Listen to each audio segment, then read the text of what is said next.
JD Cap 26 here, just tips and peers and hobbies. And we got the E3 here, and you're wondering where or if I have a flash on this camera. Well, yes, you do. You have it on the left side of the camera. It's right in here. There's a button right here. See this button right here? Hard for me to see. And you just press it in, and it pops up, and you have a fill-in flash. So there's your fill-in flash for your E3. So I hope you, I hope you. I'm sorry, guys. I'm having a tough morning start out this morning, but this will help you in filling flash photography, especially if you want to do like macro shots.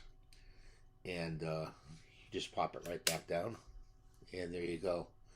You got a flash for your camera. So I hope you're having a nice day and staying safe.